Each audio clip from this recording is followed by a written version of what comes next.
Salut tout le monde, c'est Antoine de la chaîne Le Bon Sens. Aujourd'hui, je vais vous parler de la crise que traverse la 5ème République et des moyens d'en sortir positivement.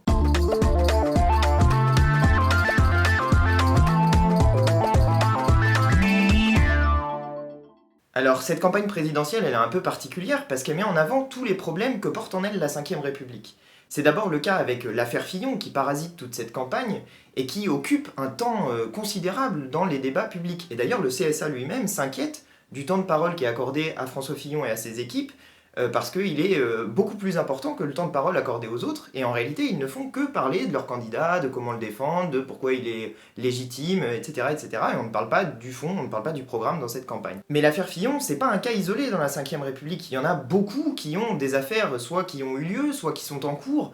On a entendu les noms de Fillon récemment, mais il y a aussi Le Pen, Sarkozy, Cahuzac, Balkany, Guérini, Thévenoud, et il y en a plein comme ça.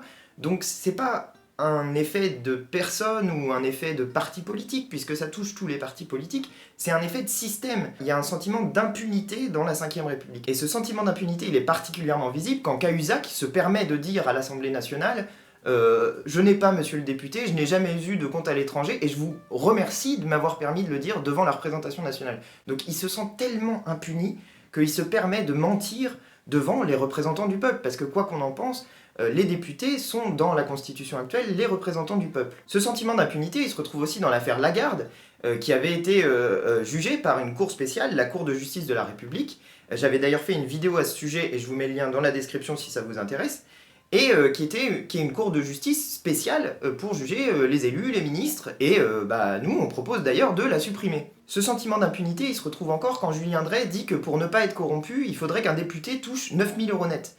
Je me demande dans quel monde vit Julien Drey pour oser dire des choses pareilles, parce qu'il y a des gens qui gagnent moins de 1000 € par mois, il y a des gens qui gagnent moins du seuil de pauvreté et qui sont des gens honnêtes. Donc c'est pas l'argent qu'on gagne qui fait l'honnêteté. Et s'il y a un problème de corruption, il faut traiter le problème à la racine, il faut changer l'ensemble du système, pas rajouter du salaire aux députés. Donc les affaires qui touchent les élus de la 5ème République, on le voit, c'est un effet en fait de ce système politique-là.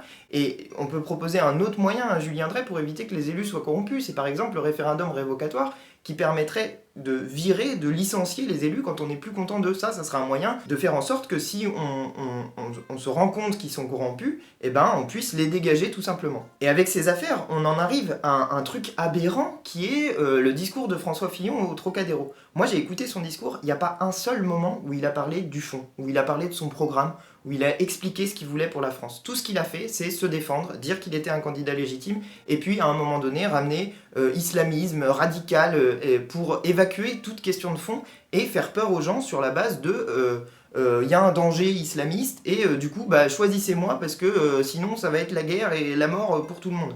Franchement, c'est pas au niveau quoi. Les gens ont besoin de savoir pour qui ils vont voter s'ils choisissent Monsieur Fillon. C'est là tout le problème de la 5ème République en réalité, c'est que on élit une personne qui a des pouvoirs immenses, le président de la République, et c'est une seule personne. On doit faire confiance à une seule personne, on doit considérer qu'elle va être vertueuse, qu'elle va être juste, qu'elle va être honnête, et tout repose sur elle. À tel point que dans cette campagne, on ne parle presque pas du programme des candidats, et qu'ils se sont tous ramenés avec un programme à la dernière minute, à l'exception d'un seul, Jean-Luc Mélenchon, qui a sorti son programme le 1er décembre, sous la forme d'un livre, donc ça change pas.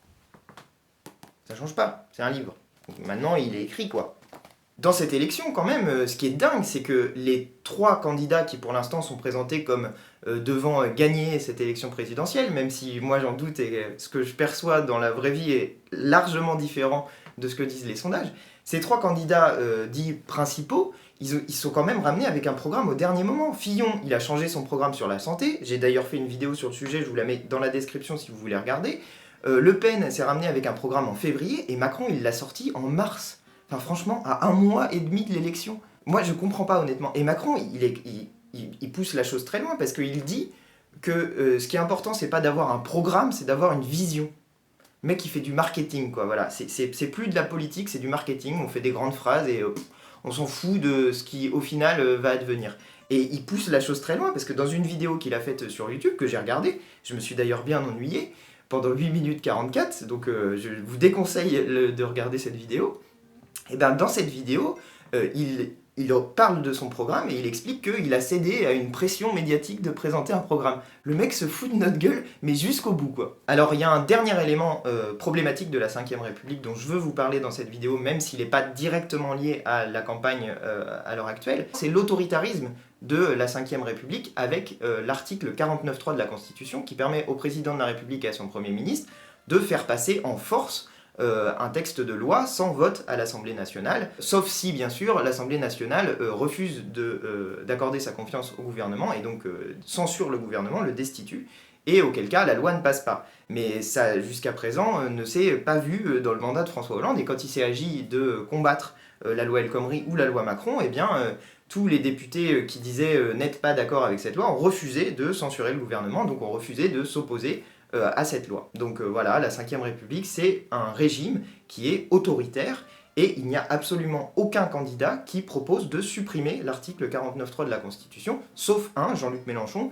qui propose lui carrément de changer de Constitution et de République pour qu'elle soit plus démocratique, plus juste socialement et plus écologique avec la règle verte. Alors avec toutes ces affaires, ce sentiment d'impunité, cet autoritarisme et cette personnalisation de la vie politique française, on en arrive à un sentiment de ras-le-bol, de dégagisme dans le peuple et une volonté de sortir les sortants, comme on dit.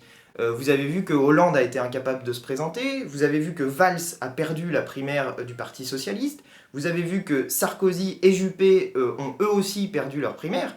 Bon, il reste Fillon, mais Fillon a lui aussi été un Premier ministre de Nicolas Sarkozy, et il est en difficulté en ce moment. Donc vous voyez qu'il y a vraiment une volonté de dégager ceux qui nous ont mis dans la merde, pour faire court. Alors que faire pour sortir par le haut de cette crise de la Ve République? Eh bien, tout simplement, changer de constitution, changer de république, passer à une 6ème République. Comment faire? Je vais peut-être vous faire une vidéo assez détaillée sur le sujet, et je vous en dis juste quelques mots. Comment faire? Eh bien, une assemblée constituante. C'est quoi une assemblée constituante? C'est on convoque des gens pour rédiger une nouvelle constitution, et une fois que la constitution est rédigée, elle est soumise à un référendum de l'ensemble du peuple.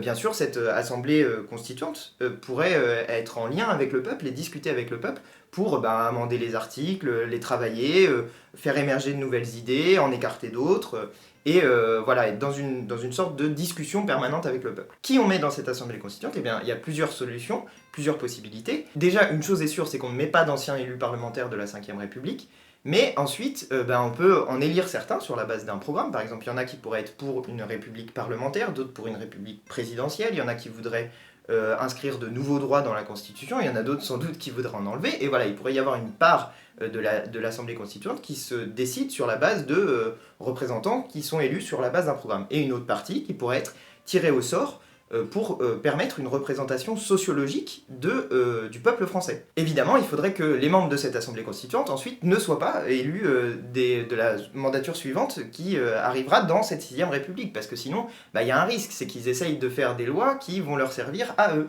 Et ça, c'est un problème de fond de ce travail constituant, donc il faut qu'on le prenne en compte. Cette assemblée constituante, elle permettrait de redéfinir la règle du jeu dans notre pays. Elle permettrait de rajouter des droits aux citoyens. Par exemple, je vous ai parlé tout à l'heure du référendum révocatoire, le droit de virer des élus. Ça serait un moyen de contrôler les élus d'une manière efficace. C'est-à-dire que si un certain nombre de personnes ont envie de dégager un élu, ils se mettent ensemble, ils signent un papier, hop, et quand il y en a un certain nombre, ça dépend de si c'est le président de la République, si c'est un maire ou si c'est un député, on tient un référendum où la question posée est: voulez-vous, oui ou non, garder cet élu? Oui, il reste, et non, il dégage. Et ensuite, nouvelles élections pour réélire une personne qui sera le représentant au poste qui était visé précédemment. Dans cette constitution, on pourrait inscrire de nouveaux droits, comme le droit à l'interruption volontaire de grossesse, afin que plus personne ne puisse y toucher sans modifier la constitution. On pourrait introduire la règle verte, je vous en ai parlé, c'est-à-dire qu'on ne prenne pas plus à la nature que ce qu'elle est capable de reconstituer. Et on pourrait comme ça introduire un certain nombre de droits sociaux, démocratiques, écologiques, qui seraient dans la Constitution et qui du coup deviendraient intangibles, auxquels on ne pourrait plus toucher sans avoir à modifier la Constitution, et donc ils seraient davantage protégés que s'ils sont simplement dans la loi. Et donc on voit bien que la 6ème République, c'est pas qu'une question institutionnelle, c'est une question qui rentre dans tous les détails de la vie quotidienne des citoyens et qui donc nous concerne tous et toutes dans notre vie, dans ce qu'on vit nous, quoi. D'ailleurs, on le voit bien avec la 5ème République, puisque Le 49.3, finalement, il a fait passer des lois avec lesquelles on n'était pas d'accord, donc ça va s'appliquer à nous, alors qu'on n'est pas d'accord, et donc on voit bien qu'une question institutionnelle, dans le cadre du quinquennat de François Hollande, eh ben, ça a des implications sociales, et notamment sur le droit du travail. Alors comment faire pour porter cette idée de 6ème République? Eh bien, déjà, il y a une chose simple à faire, c'est le 23 avril et le 7 mai, mettre un bulletin Mélenchon dans l'urne, parce que c'est le seul qui propose une assemblée constituante de cette nature. Ensuite, on va faire une chose, on va faire une grande marche pour la 6ème République. Ça se passera le 18 mars, départ à 14 h, place de la Bastille. Pourquoi on fait ça? Eh bien, pour montrer qu'il peut y avoir une issue positive à cette crise de la 5ème République qu'on traverse avec toutes les affaires qu'il y a en ce moment. Il faut montrer qu'on est nombreux, qu'on est fort, qu'on a envie de cette 6ème République. Et il faut montrer que c'est possible, parce que si on est nombreux, eh ben ça va donner de la force à tout un tas de gens qui se diront « Oh la vache, il y a vraiment beaucoup de monde qui sont pour cette idée, et donc ça veut dire qu'elle est réalisable, ça veut dire qu'on est assez nombreux pour être majoritaire dans le pays, pour porter cette idée de 6ème République. » Alors si vous êtes d'accord avec ce que j'ai dit dans cette vidéo, si vous pensez vous aussi que la 6ème République c'est le moyen de sortir par le haut de la crise de la 5ème République, il faut venir le 18 mars à 14 h, place de la Bastille, pour montrer que cette idée est forte dans le peuple français. Comment faire pour venir? Si vous habitez en région parisienne, c'est facile, vous avez des transports en commun qui vont jusqu'à la place de la Bastille. Et puis sinon, la France Insoumise a organisé des départs de cars dans toute la France. Je crois qu'il y en a 270 et il y en a vraiment de partout. Moi, je viens d'un département rural, de l'Indre, et il y a un ou deux départs de cars dans mon département. Donc vraiment, je vous invite à aller regarder sur la page des bus, je vous mets le lien dans la description. Et parce que vous avez forcément un départ de bus qui est pas loin de chez vous, donc vraiment n'hésitez pas, en plus c'est pas cher, on fait l'aller-retour, donc vraiment il faut que vous regardiez cette page des bus pour choisir votre place et puis venir avec nous le 18 mars. Et puis je vous invite aussi, s'il y a des gens qui veulent venir mais qui n'ont pas forcément les moyens de se payer la place de bus, à faire un petit geste pour les aider à venir, parce que c'est un événement majeur et il faut qu'on puisse toutes et toutes être présent ce 18 mars pour être ensemble quoi, et montrer qu'on est unis autour de cette idée de la 6ème République. Donc, je récapitule, rendez-vous le 18 mars à 14 h, place de la Bastille, pour marcher pour la 6ème République, et il y aura à la fin de cette journée un discours de Jean-Luc Mélenchon. Voilà, alors normalement, vous, maintenant, vous êtes au courant du fait qu'il y a une marche le 18 mars, mais n'oubliez pas qu'il y a beaucoup de gens qui peuvent ne pas être au courant de cet événement. Alors n'hésitez pas à en parler autour de vous. Moi, je vous invite à partager cette vidéo pour faire connaître cet événement. Vous pouvez aussi aller sur le site du 18 mars. Je vais vous mettre le lien dans la description, mais pour commander des affiches comme celle-ci ou des tracts pour pouvoir faire connaître cet événement. De mon côté, je profite de cette vidéo pour vous dire un très très grand merci pour tous les commentaires que vous mettez sur ma chaîne, et puis aussi pour les retours que vous m'avez fait dans la vraie vie, parce que j'ai eu l'occasion de rencontrer certaines et certains d'entre vous qui ont été très très chaleureux avec moi. Ça m'a fait un grand plaisir, vraiment. Donc voilà, merci à toutes et à tous de suivre ces vidéos. J'invite celles et ceux qui découvrent cette chaîne à s'abonner, si vous le souhaitez, à vous abonner. Parce que je vais essayer de continuer à faire des vidéos comme celle-ci, donc voilà, n'hésitez pas. Et puis quant à moi, je vous dis, je sais quand est-ce que je vais vous retrouver le 18 mars à 14 h, place de la Bastille à Paris. Mais en attendant, allez, salut!